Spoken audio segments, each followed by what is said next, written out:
Anthony Pettis signs with the PFL. First off, congratulations to Pettis. It sounds like he's where he wants to be.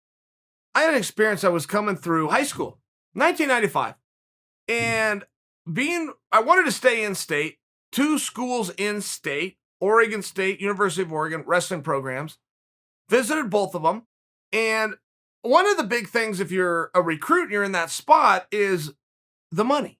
What are we talking scholarship-wise? What are we talking about here? And then you got to compare those two, and maybe that'll make you like one more than the other. It's possibly the whole thing. It's definitely a big part of it. I remember coming through, and Coach Steiner was in charge of the recruiting. He was the assistant coach under Joe Wells. And Coach Steiner said, well, let us know if this is where you want to be. Once you let us know if this is where you want to be, then we'll talk about the money. But we don't want the money to influence your decision. We want you to see yourself as a fit here. You come in here, then we'll tell you what we can give you. Well, that just wasn't going to work for my father, for myself. We had to know up front. So I talked to some other guys, and that's how Oregon State was recruiting. They were all told the same thing. They all did the same thing. Nobody was told what their offer was going to be. We're going to give you an offer. You're going to get some money. We want you on the team. We're not going to tell you what it is till you tell us this is where you want to be. I've just never heard of that since. I've never heard of it before or since. I bring it to you because Pettis is in that spot of where do you want to be? We're not going to do a back and forth. You're not going to be influenced by big shiny trinkets. As you look at different organizations, which one feels to you like the place you want to be? The same words Coach Steiner said to me, and I haven't heard in over 20 years, but I couldn't help but have this feeling when I'm reading about this with Anthony Pettis, because if I was to guess, Pettis was going to stay right where he was. Won his last 2 fights, which is very good for his free market value, possibly the only thing that makes sure he has a value on the free market. Juxtapose that with what we saw with Anderson Silva. He had lost his last fight. Harder to find a home, just by example. But Pettis had a great call out. Called out Tony Ferguson, looked like, okay, there's something for him to do, and there's something for him to do here. There was also a strong belief that he would end up over in Bellator for no other reason than that's where his brother's at. Okay, not a ton of evidence, but this is all the evidence we have, and he ends up in the PFL. Now, one of the reasons I was light on the PFL, I like many of their moves they're doing. I don't want to sound against the PFL. For many of the athletes that go that route, though, the question is, what do I do once I sign? And that seems to be an answer that the PFL is struggling to answer. They have Verdum, by the way, who just signed. But there's no opponent to face, at least not yet. There's not even a rumor. Generally, when a guy has a strong value to an organization, it is not a long-term play. It is tonight.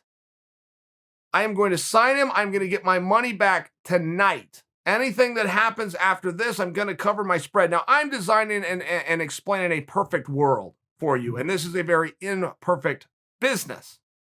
But that would generally be the play, and the only answer that I personally could see out there, or at least an answer that I could personally see, happened to be in ONE FC, something never discussed, and it was Eddie Alvarez.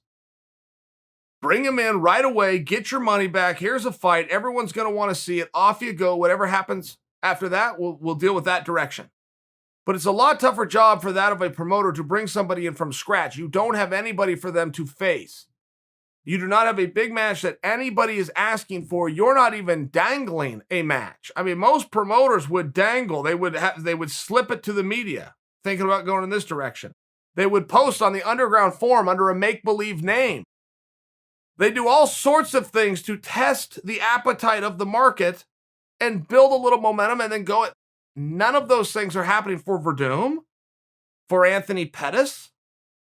They're now releasing Kayla Harrison to go fight all over town. I'm not putting the PFL down. I'm sharing with you why this surprised me. And now that it happened in record time. What is the plan? Generally, when I'm coming to you guys with a Anthony Pettis just signed statement, I am going to tell you a who, what, when, why, and where. All I currently have is the with PFL. I don't know when he's fighting, if they're fighting, what weight class he's fighting, what the options are. I just don't have any part of the story, which makes things very tough for a promotion. Let's see what they do. But for Pettis to look at this, do this in record time, not go back and forth, not to play the game, there must have been something very beautiful and something very attractive, perhaps something that I don't know about. Something is not wrong, and I don't suggest for you that it is amiss because I don't know it. Me saying I don't know what Anthony Pettis is isn't a way of saying there's nothing for him to do. That's not what I mean at all. But I don't know. Do you? Do you guys have any ramblings?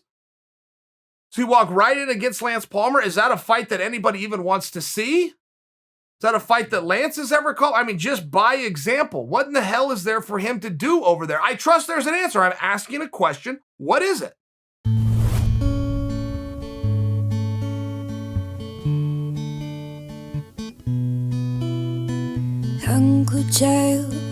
Uncle Chael, there's no bad guy like Uncle Chael. Never lost, not even around. Undefeated, undisputed, oh yeah. Here comes the bad guy.